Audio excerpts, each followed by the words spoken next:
명절을 맞이한 여러분들을 주님의 이름으로 축복합니다. 요즘 들어서 저희들이 불과 서너 달 사이에 참으로 지구촌 구석구석에서 어려움을 겪는 이런 모습을 봤습니다. 저는 저희 자녀가 호주에 살기 때문에 호주 뉴스는 조금 귀를 쫑긋하고 듣게 됩니다. 그런데 이게 지난 가을, 우리로는 가을이죠. 이제 거기는 절기가 우리하고 좀 반대인데 작년 우리 가을이니까 그쪽은 봄이 시작되겠죠. 8월, 9월이 넘어가면서 날씨가 더워지고 건조해지면서 이게 벼락위에서 불이 나는 것입니다. 그래서 우리나라 같이 실화에 나온 것도 아니고 논두렁이나 밭두렁 타고다가 불이 나는 것도 아니고 너무 건조하니까 50도씩 올라가니까 이게 이제 발화가 돼서 불이 났는데 서너 달 동안 타가지고 다 태웠습니다. 다 태웠다는 것은 과장된 것이지만 참으로 많은 동물들이 이제 불에 타 죽고 이루 말할 피해를 입었죠. 지난 몇 주 동안 불과 며칠 되지 않았죠. 중국의 우한이라고 하는 거, 저도 이제 궁금해서 우한이라고 하는 도시를 잘 모르니까 인터넷에 찾아보니까 한 50만? 그러니까 우리나라 서울 정도 되는 그런 인구가 살고 있는 그런 도시더라고요. 정확하게 폐질환이기는 하지만 폐에 문제가 돼서 사람들이 사망을 하는데 원인을 찾을 수가 없네요. 어디에서 이것이 기인한 것인지, 이것이 또 호흡에 의해서 옮겨지는 것 같기도 하고 접촉에 의해서 옮겨지는 것인지 아니면 어떤 식품에 의해서 옮겨지는 것인지. 그래서 중국인들이 그 야생동물을 먹는 것이 그것이 원인인지, 그래서 시장도 폐쇄되고 그 우한이라고 하는 도시는 서울시 인구 정도 되는데 지금 거기도 충절이 있죠. 명절이에요. 그런데 도시 하나를 전부 폐쇄시켰습니다. 봉쇄버렸어요. 그래서 못 나와요. 그 도시에서 기차나 비행기나 승용차를 이용해서 외부로 나갈 수가 없어요. 전부 봉쇄시켰어요. 들어가는 것도 어려워요. 이런 그런데 어떻습니까? 호주도 그렇고 호주에도 발생한 사람이 있고 프랑스에도 그렇고 우리나라에도 2명 정도가 그것이 원이라고 하고 있고 이제 일파만파로 막 퍼져나가고 있는 이런 가운데 있습니다. 그러면서 우리는 하나님 앞에 겸손해질 수밖에 없죠. 하나님께서 함께 하시지 아니하면은, 하나님께서 우리에게 재앙을 내리신다면 우리는 감당할 수 없는 거예요. 그러면서 요한계시록을 자연스럽게 묵상을 하게 됩니다. 마지막 때 어떤 재앙들이 있을 것인지. 오늘 그러면서 참으로 세계 곳곳에 어려움을 겪고 있는 그런 사람들을 생각하면서 또한 오늘 우리는 하나님의 말씀을 묵상을 하게 됩니다. 예수님께서 사역을 시작하시면서 기존 질서와 계속적으로 충돌을 합니다. 여러분, 우리도 세상에 나가서 직장이나 또는 일터나 우리가 가는 곳곳마다 형제 자매들, 믿지 않는 분들을 만나게 되면, 또 우리 친한 친구들도 만나게 되면은 대화를 해보면은 계속적으로 뭔가 충돌점이 있어요. 그래서 뭔가 편하지 않다는 것을 우리는 깨닫게 됩니다. 예수님께서는 계속적으로 종교 지도자들과 이거 기존 질서죠. 이거하고 계속 충돌하는 것이에요. 예수님께서 하시는 일은 무엇이냐? 기존의 잘못된 모든 질서를 바꿔보는 거였어요. 바꾸는 거죠. 그래서 계속 부딪힙니다. 이들은 예수님을 이해하지도 못했고 예수님을 굉장히 못마땅해 하죠. 그래서 예수님께서 사역을 시작하시면서 초창기부터 계속 부딪히는 거예요. 그래서 이미 일찍이 저자를 죽여야겠다, 이런 생각들을 유대 종교 지도자들은 하고 있습니다. 여러분, 아마 어제 이제 명절을 보내고 아마 여러분들 가족들 가운데 믿지 않는 분들이 있었으면 여러분들도 영적으로 어딘지 모르게 많이 좀 부딪히고 불편하다 하는 생각을 했을 겁니다. 어렵죠. 같이 교회 나온다 할지라도 우리 형제자매 중에 믿음이 연약한 사람이 있어 그들하고도 또 부딪혀요. 이 충돌 지점이 있죠. 왜 이런 일들이 벌어지느냐면은 우리가 추구하는 그 가치관, 우리가 추구하는 세계관, 이거와 세상이 추구하는 것은 많이 다릅니다. 그래서 세상 사람들은 새로운 질서, 이 교회의 질서, 주님께서 우리에게 주신 그 질서를 별로 탐탁하게 여기질 않아요. 불편하게 여겨요. 그러면서 이제 예수님은 이 땅에 오셔서 우리를 통해 어떤 분리를 하고 차별을 하고 불평등을 조장하신 분은 아닙니다. 주님께서 변화를 자꾸 촉구하시니까 이게 불편한 거예요. 변화되어야 된다. 그래서 변화를 말씀하시죠. 우리 교회라고 하는 것이 세상을 향해서 높이 담을 치고 그로 사는 것이 아니거든요. 우리끼리 살아나가는 거. 그러면서 오늘 이제 주님의 말씀을, 오늘 하나님의 말씀을 우리는 함께 묵상을 하고자 합니다. 13절에 예수께서 다시 바닷가에 나가시네. 갈릴 바다에 나가신 거예요. 그러니까 바다 주변에 많은 사람들이 몰려왔겠죠. 가는 곳마다 예수님께서는 특별한 분이었었어요. 당시에 이해하기 좀 힘든 분, 좀 특이하신 분이에요. 그래서 사람들에게 인기가 점점 올라가죠. 사람들이 몰려들기 시작합니다. 그래서 13절에 큰 걸 말씀하고 있습니다. 예수께서 다시 바닷가에 나가시면 큰 무리가 나왔거든. 예수님을 따라다니는 거예요. 예수님께서 기적을 행하시고 표적을 보여주시고 병자를 고쳐주시고 역사가 나타나는 거예요. 그러니까 예수님의 인기가 점점 올라가고 있죠. 예수님께서는 그들을 가르치셨다고 13절 하반절에 말씀하셨습니다. 천국 복음을 가르치셨죠. 하나님의 말씀을 재해석해 주신 거예요. 기존 질서와는 많이 달랐어요. 기존 종교 지도자들이 가르친 거하고는 전혀 달랐어요. 이 예수님은 사람들이 모여 쓰는 곳이면 어느 곳에나 가서 복음을 전하십니다. 근데 오늘 특별한 사건이 하나 벌어집니다. 그것은 뭐냐면 14절인데 또 지나가시다가 알페의 아들 레이가 세관에 앉아있는 것을 보시고, 알페의 아들 레이, 이 레이는 마태복음을 기록한 저자인 마태입니다. 아마 레이지파가 아닌가를 생각할 수가 있겠죠. 그를 향해서 예수님 말씀합니다. 나를 따르라. 나를 따르라는 거예요. 그래서 성경의 어떤 복음은 나를 따르라, 그리고 나의 제자가 되라, 이렇게 말씀을 합니다. 여러분, 예수님을 따른다는 것은 뭐냐? 제자가 된다는 것이에요. 그래서 예수님은 3년 동안 제자들하고 함께 했어요. 완전한 도제식이에요. 함께 먹고 마시고 함께 잠자고, 그러면서 예수님의 그 삶을 전체를 배우는 거예요. 진정한 스승이죠. 그래서 예수님을 통해서 그분의 인격을 배우고 그분의 성품을 따라가고 그러면서 배우는 것이죠. 근데 좀 번지수가 좀 잘못됐어요. 오늘 말씀해 보면은. 왜 그러면 세관에 앉아있어요. 그런데 그 세리인 마태, 오늘 성경을 레이라고 말씀하고 있죠. 그를 나를 따르라 말씀하시는 거예요. 여러분, 이 세리는 어떻습니까? 이거는 로마의 세금을 대신해서 걷어주는 매국노예요. 아마 친일파 생각하면 딱이에요.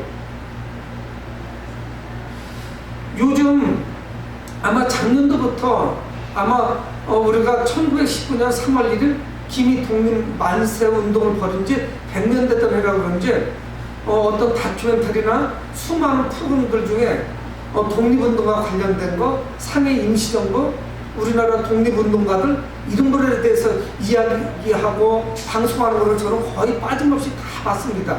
늦은 시간이라도. 그래서 그 프로마다 따라다니면서 제가 이렇게 좀 찾아보기도 했고 재방송을 보기도 했고, 여러분, 근데 우리는 공통적인 걸 하나 찾게 되더라고요. 참 신기한 게 뭐냐면 일제 35년 동안에 독립운동을 한 그 후손들은 참 어렵게 살고 친일파 출신들은 지금도 똥똥거려요. 정치인들 중에도, 지금 국회의원들 중에도 친일파가 굉장히 많아요. 우리나라 재벌들 중에 친일파 있습니다. 뭐 그걸 정지할 수가 없죠. 여러분, 그러니까 그 당시에 이 세무서 직원인 이 마태는 친일파같이 이렇게 미움을 받는 자들이에요. 근데 그 마태가 어떻게 했나요? 즉시 일어나 예수님을 따르죠. 그래서 14절 하반절에 나를 따르라 하시니 거두절미하고 일어나 따랐다, 성경은 이렇게 말씀하고 있습니다. 그는 어떻게 합니까? 유대인들은 상종하지 않아요. 말도 섞지 않습니다. 죄인 중에 죄인이에요. 상대를 인가지 못해요. 왜? 로마를 대신해서 세금을 징수하는 거예요. 그리고 여기는 몫이 굉장히 좋아요. 왜 그러냐면 여기는 무역로이기 때문에 사람들이 빈번하게 왔다 갔다 합니다. 그러니까 여기서 이제 뭡니까? 통일세를 받죠. 세금을 받아서 일부는 로마 정부에 상납을 하고 나머지 수수료는 자기가 먹는 거예요. 그러니까 이들에 대한 평판은 좋지 못하죠. 정말 전통적인 유대인들은 이 세리들을 미워하고 증오합니다. 인간 취급하지 않죠. 돈만 밝히는 사람들이에요. 그들은 불명예스러운 사람들도 낙인 찍혀 있습니다. 근데 예수님은 평판이 정말 좋지 못한 이 세리조차도 불러서 제자로 삼으시죠. 여러분, 주님께서 보시는 기준은 우리가 다릅니다. 우리는 차별을 하잖아요. 뭐가 좀 다르다고, 배운 것이 다르다고, 가지고 있는 것이 다르다고, 환경 가지고 뭐 이런 거 저런 걸 가지고 차별을 하죠. 불평등한 삶입니다. 근데 주님은 그렇지 못했어요. 정말 좋지 못한 직업을 가지고 있죠. 돈은 벌고 있지만 존경받지 못합니다. 그런데 그 레이를 부르셨고 이 레이는 반응을 보이죠. 여러분, 주님의 제자가 된다는 것은 어떤 의미를 가지고 있느냐? 나를 따르라 하는 그 의미는 계속적으로 진행되는 것을 말씀해요. 이게 현재 진행형이에요. 나를 따르라 하는 것은. 그래서 한 번만 따르고 마는 것이 아니라 주님을 지속적으로 따르는 거예요. 계속하는 거예요. 중단하지 않는 거예요. 주님의 나라 갈 때까지 우리가 제자로서 살아나가는 것은 중단이 없어요. 잠깐 쉬는 것이 없습니다. 여러분, 이 레이가 예수님을 따른다는 것은 무엇을 말씀하고 있습니까? 안락한 삶을 이제는 중단한다는 뜻이에요. 자기의 평안한 삶은 이제 끝나는 것이에요. 자신이 근무하는 곳은 어떻습니까? 수입이 굉장히 좋은 곳이에요. 수입이 아주 쏠쏠한 곳입니다. 근데 그는 어떻게 하느냐? 이제 예수님을 따르기로 결단하는 거예요. 그러니까 과거의 삶을 모두 뒤로 하는 것입니다. 이제 어떤 수입을 얻을 수 있는 그런 것이 원천 차단되는 것이에요. 이제 자신이 떠나가게 되면 그 자리는 다른 사람을 위해서 메꿔주지 않겠습니까? 이제 주님을 따른다는 것은 무엇을 의미하고 있느냐? 평안한 여성을 포기한다는 것이에요. 세상 사람들이 이거 싫어해요. 이 모든 것을 취하고 그리고서 주님을 따르는 것이 어떤 문제가 있느냐고 반론을 합니다. 어떤 사람들은 그렇게 이야기를 해요. 여러분, 아니 예수 믿는 사람들이 잘 사는 게 뭐가 문제냐 이야기. 문제 없어요. 예수 믿는 사람들이 잘 산다는 것을 트집잡을 수 없어요. 시비를 걸을 수가 없어요. 그거는 권장해 줄 수 있어요. 그러나 중요한 사실은 뭐냐면 어떤 방식으로 불을 축적했느냐 하는 것이 굉장히 중요해요. 이 세리 마태 이 레이라고 하는 사람이 불을 축적하는 것은 옳은 방법은 아니었어요. 그러면 자기 백성들을 못 살게 하는 것이니까 정당하지 못한 방법이었고, 또 하나는 뭐냐, 이 불을 축적했으면 이거를 어떻게 사용하느냐가 중요해요. 나만을 위해서 쓰는 거, 이기적으로 사용하는 것은 하나님 뜻에 합당한 것은 아닙니다. 당연히 불을 축적해야 되는 것이죠. 근데 이 레이는 모든 삶을 포기하기로 하죠. 여러분, 그런데 이 레이의 그 다음 행동이 아주 특이한 것을 우리는 발견을 할 수가 있습니다. 이 레이가 예수님을 따르기로 하자 거기에 따르는 또 다른 행동이 있어요. 그것이 뭐냐면 예수님을 자신의 집으로 이렇게 초청을 합니다. 모셨어요. 15절에 그의 집에 앉아 잡수실 때에, 이게 쉬운 일이 아니죠. 자기 집을 개방하고 예수님과 12제자를 다 모신 거예요. 그래서 그곳에서 식사를 합니다. 그 다음에 보면은 그의 집에 앉아 잡수실 때에 많은 세리와 죄인들이 예수와 그의 제자들과 함께 앉았으니 이는 그런 사람들이 많이 있어서 예수를 따름이로라. 이 15절이 짧은 한 문장인데 여기에 엄청난 메시지가 여기 있습니다. 이 세리 레이 마태라고 하는 사람이 예수님을 따르기 시작하자 행동이 바뀌었어요. 삶의 패턴이 바뀌었습니다. 그래서 어떻게 하냐면 예수님과 제자들을 자신의 집으로 초청해서 식사를 함께 하죠. 근데 그곳에는 많은 세리와 죄인들이 예수님과 함께 앉아 있는 것이에요. 그저 예수님만 따른 것은 아니었습니다.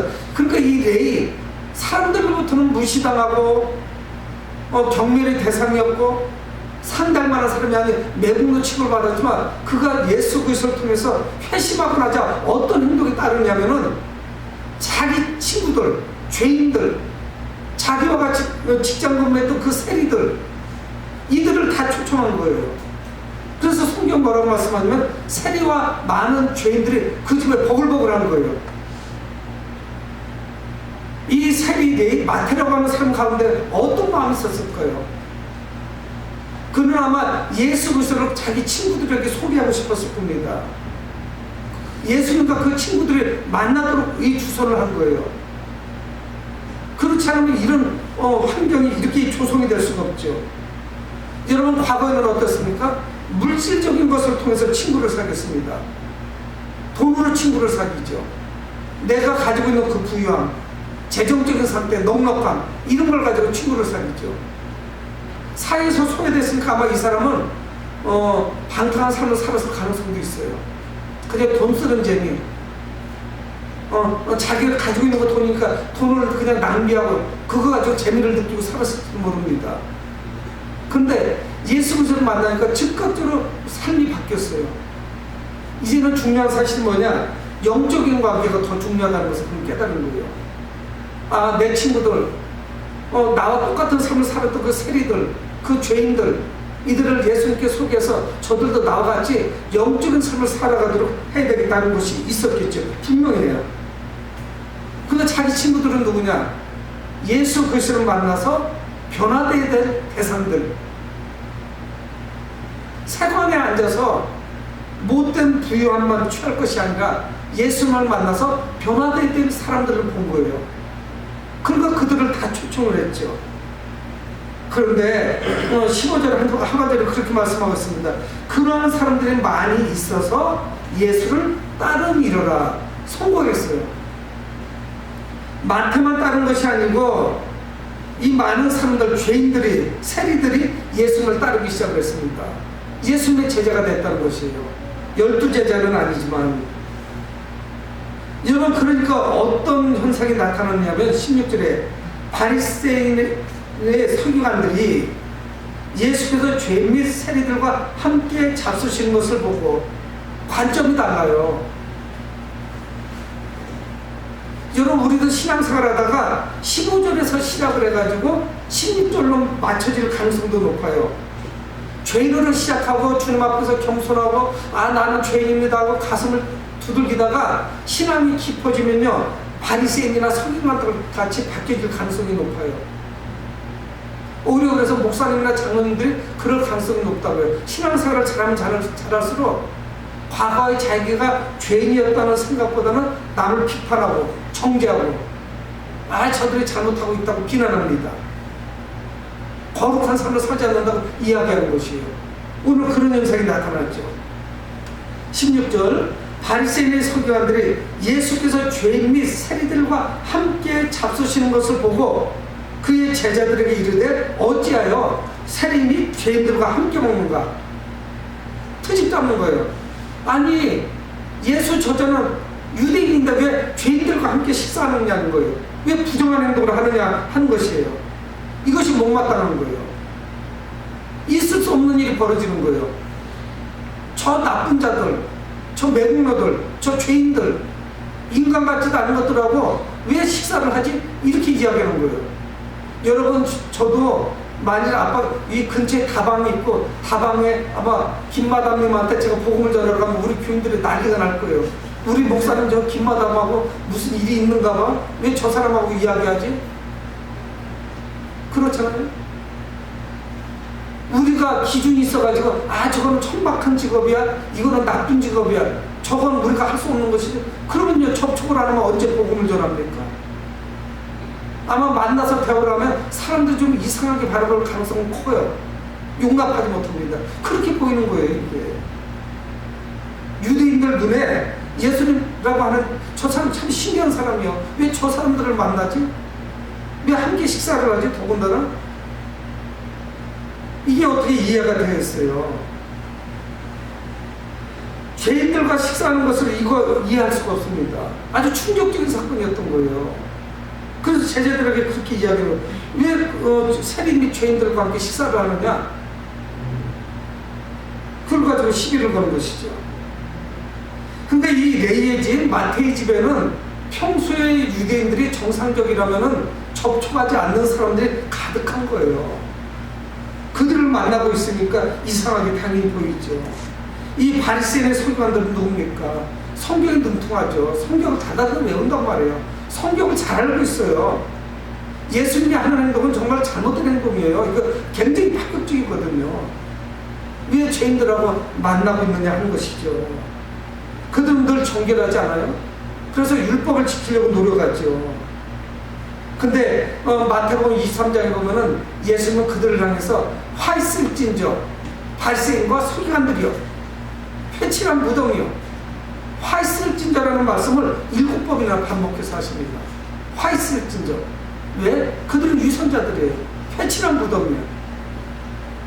무덤 안은 어떻습니까? 시신이 누워서 부패되는 곳 아닙니까? 유골이 있죠. 보기 흉하죠. 근데 선입감을 없애려고 유대인들은 거기다 회를 칠해 놓는 거예요. 하얗게. 그것이 깔끔하다고 해서 내용물도 깨끗합니까? 그런 거예요. 이 유대인들이 회칠한 무덤과 같은 거예요. 겉은 번지르르한데 속 안은 부패 있거든요. 위선자예요.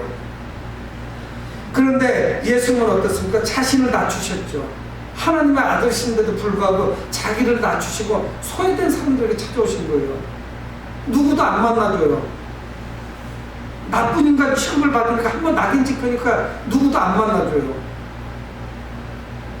여러분, 우리도 근본이 잘못된 생각을 가지고 있는 것이 아니라고 하면은 지금도 천대받는 사람들, 소외된 사람들, 그리고 좋지 못한 취급을 가지고 있는 사람들 우리가 안 만나주면 언제 복음을 전할 수 있겠어요?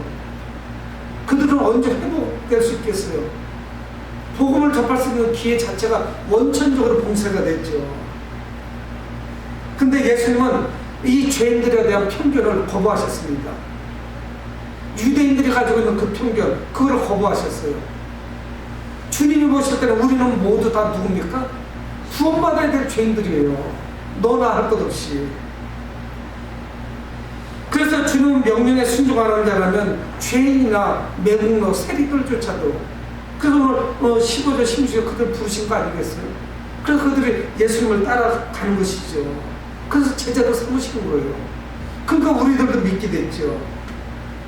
여러분, 예수님은 공동체로부터 밀려난 사람들, 우리가 구계자라고 하죠. 아웃사이더, 저 바깥에 있는 사람들, 이런 자들을 불러서, 그래서 그들을 주님의 그 공동체 안으로 부르셨어요. 예수님은 이런 사람들에게 관심이 있는 거예요. 그 당시 유대인들하고는 전혀 다르죠. 그러면서 이제 예수님은 자신이 왜 이 땅에 오셨는지를 말씀하고 있습니다. 우리는 더 실감할 거예요. 왜? 어제 아마 여러분들이 가족들 만나고 뭐 이렇게 저렇게 하다 보면은 안 믿는 불신자들도 여러분들 만나셨을 거예요. 근데 불신자가 경멸의 대상은 아니라고요. 아유, 아직도 저렇게 안 믿고 있는 거 이렇게 해서 미워할 만한 대상들은 아니에요. 예수님이 왜 이 땅에 오셨는지를 밝히고 있습니다. 그러면서 예수님은 그 당시 유대 사회에 있는 속담을 들어서 말씀을 하세요. 17절에 예수께서 들으시고 그들에게 이르시되 건강한 자에게는 의사가 쓸데없고, 여러분 건강한 자에게 무슨 의사가 필요해요? 필요 없죠.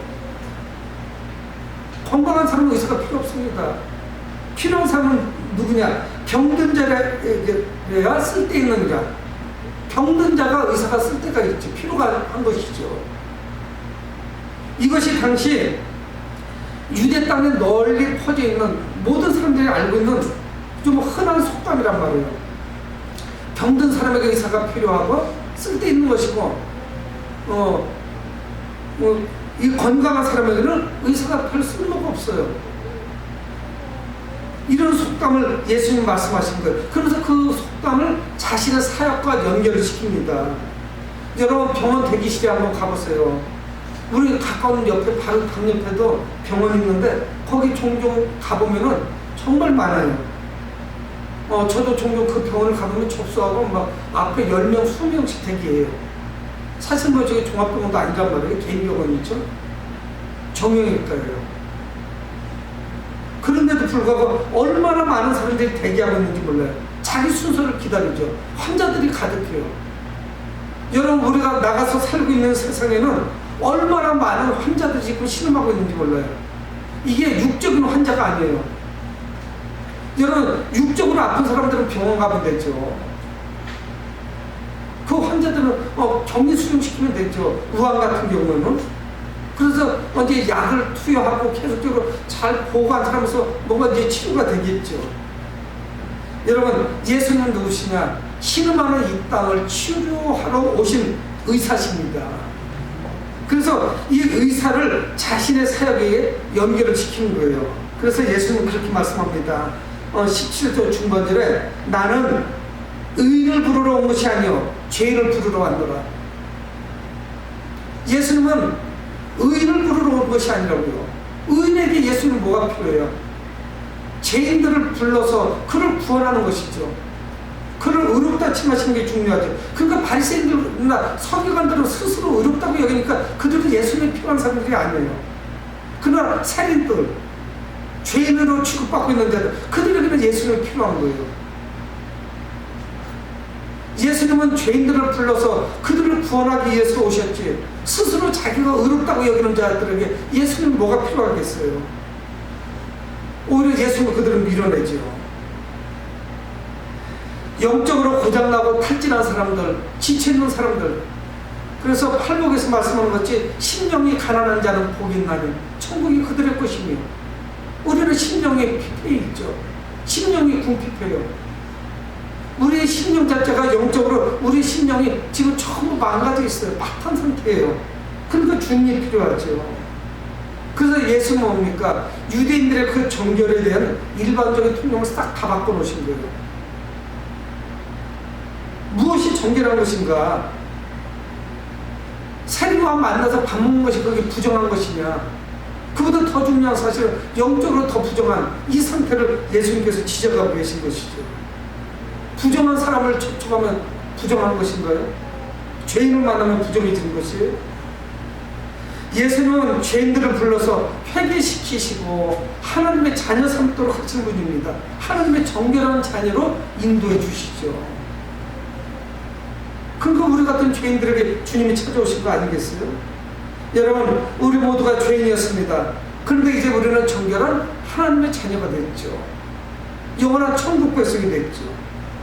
여러분, 자신이 스스로 의롭다고 여기는 바리새인들, 이들은 어떻습니까? 세상에서 가장 큰 죄인들이에요. 오히려 자기가. 근데 주님 앞에 나오지 않죠. 여러분, 복음이 무엇입니까? 죄인들을 위한 것입니다. 여러분, 예수님이 선포하신 오늘 복음에는 차별이나 불평등은 찾을 수가 없어요. 어떤 차별도 없어요. 오히려 예수님은 그 죄인들을 친구 삼으셨어요. 아담과 하와 이외의 모든 인류가 죄인이기 때문에 우리를 구원해 줄 분이 필요했어요. 그분이 바로 누구냐? 바로 예수 그리스도시죠. 하나님의 나라는 누가 가느냐? 스스로 자신이 죄인임을 고백하는 사람이 하나님의 나라에 갈 수 있는 것입니다. 저는 심령이 가난합니다. 나는 심령이 파탄났습니다. 나는 영적으로 죄인입니다. 이렇게 고백하는 사람이 하늘나라에 갈 수 있는 것이죠. 여러분, 우리도 죄인이었다는 것을 망각하고 오늘 성경에 나오는 바리새인의 서기관들, 이들과 같은 그런 삶을 살 수 있어요. 누군가를 정죄할 수 있다고요. 아, 저 사람 왜 저런 식으로 신앙생활 하지? 왜 저 사람은 저 하는 짓이 전부 죄만 범하고 있지? 비판할 수 있죠. 여러분, 우리는 구원받은 죄인들입니다. 세상에는 두 종류예요. 죄인들과 구원받은 죄인. 우리는 구원받은 죄인. 똑같아요. 출신이. 그래서 우리는 하나님의 그 구원의 사랑을 잊지 말아야 됩니다. 아직 연휴가 내일까지 남았네요. 또 만나는 분들이 있을 거예요. 그들에게 다가갈 때 주님의 사랑으로 다가가시기 바랍니다. 아직 하나님을 모르는 그런 사람들에게 하나님을 사랑을 전하시는 여러분 되길 주 이름으로 축원을 드립니다. 고마우신 아버지 하나님, 은혜를